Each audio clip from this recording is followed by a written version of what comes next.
Тіл деген Алладан адамға берілген сұмдық дүние ғой.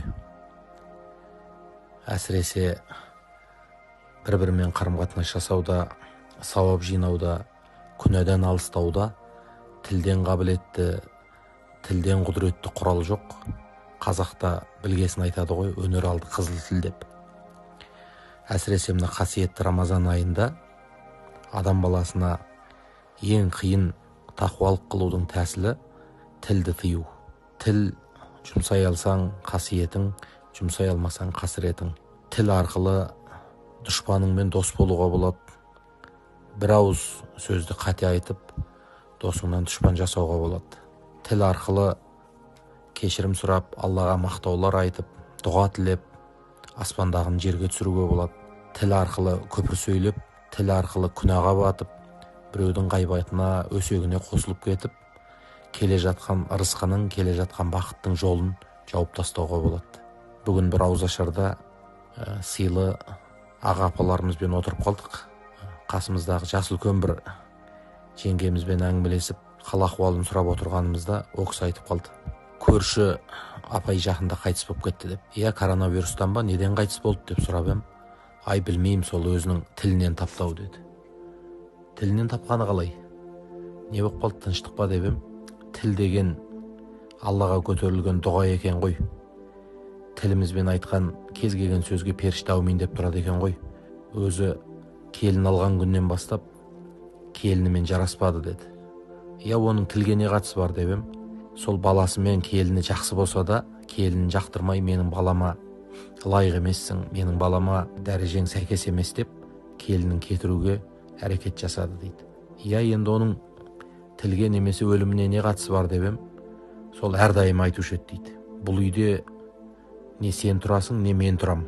Әй келін, бұл үйден не сен кетесің, не мен кетем деп айтушы еді. Өкінішке орай сол тілегі қабыл болып, енесі кетті ғой дейді. Кеткенде де үйден кеткен жоқ. Ақырет әлеміне Алланың алдына бірақ кетті ғой. Тіл деген қиын екен ғой деп айтты. Сол әңгімені естіп отырып, құйқам шымырлады. Кейде шынында да өзіміз баламызға әй оңбағыр деп айтып қаламыз. Кейін баламыздың тағдыры оңбай жатса, соған өзіміз кінәлі екенін сезбейміз. Немесе мынау болмаса, мынау да болмай-ақ қойсыншы деп айтып қаламыз да, өзіміз қаламаған тағдырды Алладан өзіміз тілімізбен сұрап алады екенбіз.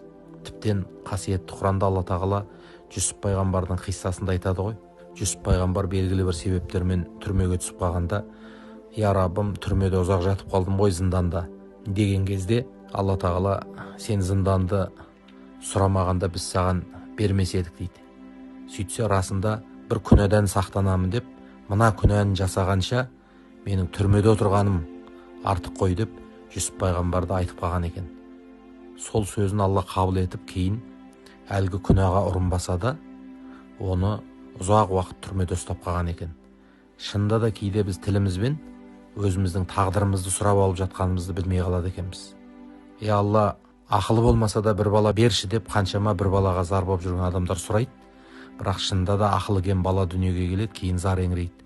Мен Құдайға не жаздым деп.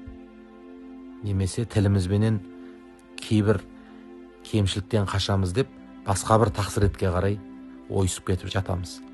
Алла тағала баршамызды қасиетті Рамазан айында сол тілімізбен күнә табудан, тіліміз арқылы Рамазанның сауабын кемітіп алудан, тіліміз арқылы жақын болған адамды алыстатып, бізге еш керегі жоқ болған бір дұшпанды жанымызға келтіріп алудан Алла өзі сақтасын. Оразаларыңыз қабыл болсын.